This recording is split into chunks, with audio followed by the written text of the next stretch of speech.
Bad health repair করেন। Bad health রিপেয়ারের জন্য এবার কি করবেন, আমি আলাদা একটা ফোল্ডার বানিয়ে নিই এখানে, আরেকটা নিউ ফোল্ডার দিব 6A 6A FFU।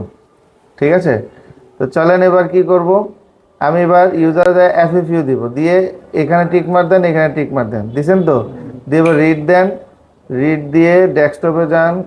ওহো, হ্যাঁ যাই, গিয়ে এবার কোথায় রেডমি 6A কোথায়, রেডমি 6A কোথায়,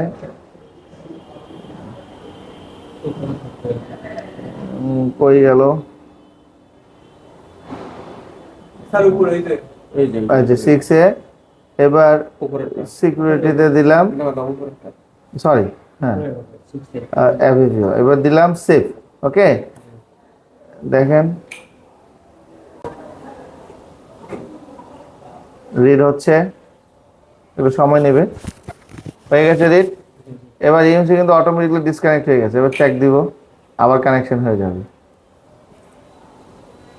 দেখছেন, টাস্ক সাকসেসফুল হওয়ার পরে ইএমসি কি হয়েছে, পাওয়ার ডাউন, অর্থাৎ ইএমসি অটোমেটিকলি ডিসকানেক্ট হয়ে গেছে। ওকে, এবার এখনো হেলথ রিপোর্ট আছে না, এবার দেখেন এই হেলথ রিপোর্টটাকে আমরা রিপেয়ার করবো, এবং আরপিএমবি কাউন্টার দেখতে পাচ্ছেন। এবার আমি কি করব, এই এফইউতে আবার যাব, যাওয়ার পরে এবার এই টিকমার দিয়ে নিলাম, এবার দিব রাইট, রাইটে যাইয়া আপনি কি করবেন, রেডমি 6 কোথায়, রেডমি 6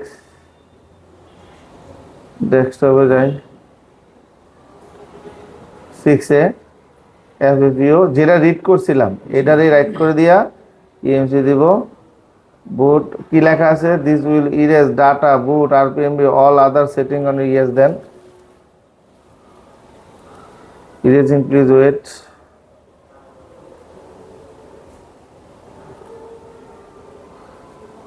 ওকে, smart partition task EMC status smart path successful, এবার আমি দিব চেক, কি বলা যায় ইএমসি ফ্রেমের লজিক দেখেন, এবার টাস্ক ডান, এবার দিব আমি চেক।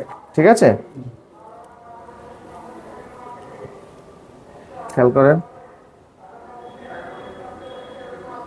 এবার যদি দেখেন আছে আরপিএমবি কাউন্টার 0 হয়েছে, এবার কিন্তু এখানে দেখেন বুট কনফিগার কিন্তু চলে গেছে, ডিভাইস নট বুট ইনেবল, হ্যাঁ বুট কনফিগার করতে হবে।